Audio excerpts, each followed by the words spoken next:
कि फलक कर थूक लो, फलक कर थूक लो और थूक कर चाटना होगा, और जो आज बोया है काल उसे काटना होगा। तो जो बिहार सरकार कर रही है, जैसा बीज लगाया वैसा फल काट रही है।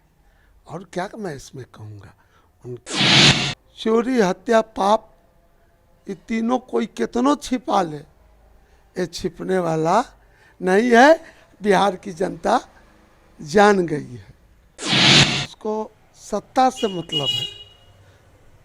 बिहार के जनता जनार्दन से कोई लेना देना नहीं है। इस समय हम मौजूद हैं रोहतास जिला के सासाराम क्षेत्र से, यानी सासाराम विधानसभा क्षेत्र से 5 बार भाजपा के टिकट से विधायक रहे जोहित प्रसाद जी। हम इनसे कुछ बातचीत करेंगे और कुछ सवाल जानना चाहेंगे, जैसा कि बिहार की मौजूदा राजनीति में जो कुछ हो रहा है उस पर हम बातचीत करेंगे, सुधाकर सिंह पे भी बातचीत करेंगे। इन सभी चीज़ों को लेकर हम इनसे बातचीत करेंगे और हम इनसे जानना चाहेंगे। सबसे पहले आपका बहुत बहुत स्वागत है सर। मंगलमय हो। सर, मेरा पहला सवाल, सीधा सवाल आपसे ही रहेगा कि जिस प्रकार से अभी बिहार के राजनीति में हलचल हुआ है, 2 महीना हुआ गठबंधन को सरकार बने, पिछले महीने कार्तिकेय कुमार ने मंत्रिमंडल से इस्तीफा दे दिया और इस महीने अगर देखा जाए तो कृषि मंत्री, जो कि बगल के ही जिला के हैं, उन्होंने भी कृषि मंत्री पद से इस्तीफा दे दिया। क्या कहना चाहेंगे आप? बात ऐसा है, हम एक के बात इसमें कहेंगे कि फलक कर थूक लो, फलक कर थूक लो और थूक कर चाटना होगा, और जो आज बोया है काल उसे काटना होगा। तो जो बिहार सरकार कर रही है, जैसा बीज लगाया वैसा फल काट रही है। और क्या मैं इसमें कहूँगा, उनकी पार्टी की बात है, तो इस पर मैं ज़्यादा नहीं कहूँगा। स्पष्ट बात कह दिया कि जैसा बीज लगाइएगा वैसा ही फल काटिएगा। अगला सवाल मेरा आपसे रहेगा कि सुधाकर सिंह जब मंत्री बने थे, इसके बाद लगातार उनका बयान आ रहे थे कि मैं चोरों का सरदार हूँ, मेरे विभाग में बहुत सारा भ्रष्टाचार है, बहुत सारा भ्रष्टाचारी होती है, बहुत सारा इलीगल काम होते हैं। इसको लेकर लगातार उनका बयान आता रहा और इस बार इस्तीफा दे दिया। तो क्या आपको भी लगता है कि विभाग में, कृषि विभाग में, जो उनके पास बहुत महत्वपूर्ण विभाग था, तो उस विभाग में भ्रष्टाचार होती है? अरे जब मंत्री कह रहा है बिहार का कि नहीं हमारे विभाग में भ्रष्टाचार है, और जनता चुन के प्रतिनिधि भेजा है, तो भाई उसका तो बात हमको तो लगता है कि जरूर कुछ ना कुछ बात है गड़बड़ी, तबे डंका के चोट पर कह रहा है। इसलिए चोरी हत्या पाप ये तीनों कोई कितनों छिपा ले, ये छिपने वाला नहीं है। बिहार की जनता जान गई है।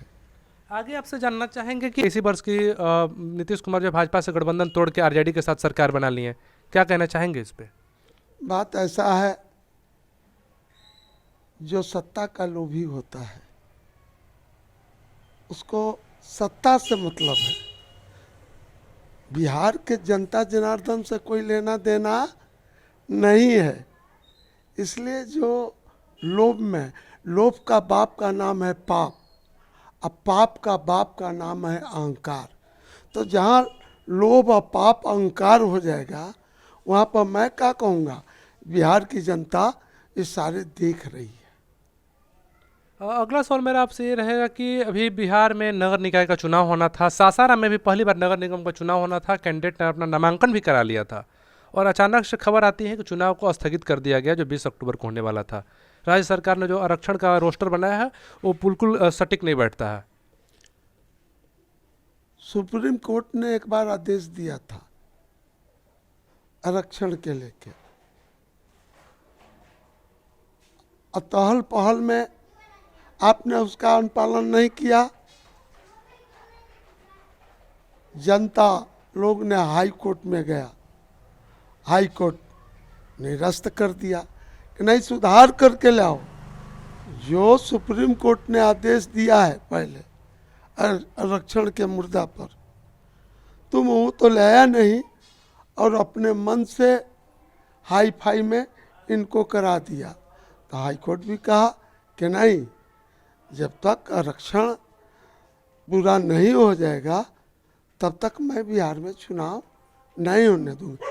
और उस हाई कोर्ट का नाम सत्य बात है कि आखिर जिनको आरक्षण मिलना है उनको क्यों नहीं आरक्षण मिले। यही यही बात भारतीय जनता पार्टी कर रही है कि आप हड़बड़ी में सब काम गड़बड़ी कर दिए, और जितना इस चुनाव में 10 तारीख को होना था, 20 तारीख को होना था, जो कैंडिडेट खड़े थे उनका तो पैसा चला गया। क्या बिहार सरकार उनकी भरपाई कर पाएगी? तो मैं जानता हूँ कि आउटलेट इनलेट नाला बन जाने के बाद जो पानी का जल जमाव है वो निकासी हो जाएगा, तो कुछ देखने जोग लगेगा सासाराम। काहे कि सासाराम पुरानी शहर है, आज की नहीं है, 500-600 बरस पहले का शहर है और जस के तस पड़ा हुआ है। जब तक आपको इसका सुंदरीकरण नहीं करेंगे, सरकार जब तक सुंदरीकरण नहीं करेगी तब तक विकास होने वाला नहीं है। जाते जाते आखिरी सवाल मेरा आपसे ये रहेगा कि अभी सासाराम शहर के बारे में कहा जाता है, देखा भी जाता है कि बरसात के दिनों में तो सासाराम शहर जलमग्न हो जाता है, जल जमाव से भरा पड़ता रहता है। गर्मी के दिनों में बहुत सारे ऐसे वार्ड है सासाराम के, बहुत सारे ऐसे एरिया है जहाँ पर पानी की कमी हो जाती है, मतलब पीने के लिए पानी वहाँ पर नहीं मिलता है। उसके साथ साथ गंदगी के बारे में हम लोग बात कर ही लिए, तो सासाराम के मौजूदा जो विधायक हैं उनके कार्यशैली के ऊपर आपके दो सब। देखिए, मैं विधायक पर कोई टिप्पणी नहीं कर सकता, काहे कि उनका जनता जनार्दन से पूछिए, वो बताएंगे। हम क्या बताएंगे विधायक जी के बारे में? विधायक हो चाहे एमपी हो, चाहे प्रधानमंत्री हो, चाहे मुख्यमंत्री हो, ये जनता जनार्दन के सेवक हैं, और सेवक जब तक काम नहीं करेगा तो एक बार रहेंगे।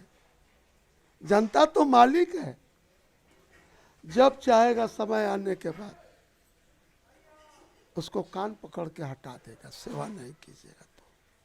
सेवक बन के कोई रहे, जो जनप्रतिनिधि हैं सब सेवक हैं, या जिला समर्था महोदय हो, चाहे जितने भी सरकार के पैसा खाते हैं, सब जनता का सेवक है। सेवा का भाव होना चाहिए, तो सेवा का भाव जिन जनप्रतिनिधियों में नहीं हो, अच्छी बात नहीं है। जनता से बढ़कर जनप्रतिनिधि नहीं है। तो जनता से बढ़कर जनप्रतिनिधि नहीं है। अभी आप सुन रहे थे सासाराम के 5 बार भाजपा से एमएलए रहे जवाहर प्रसाद जी को, उन्होंने स्पष्ट तौर पर सभी सवालों का जवाब दिया। साथ ही साथ जो भी गंदगी लगी हुई थी सासाराम शहर में, या फिर अभी इस पर देश का सबसे गंदा शहर, इस पर भी उन्होंने बोला। सुधाकर सिंह पर भी खुलकर बोले।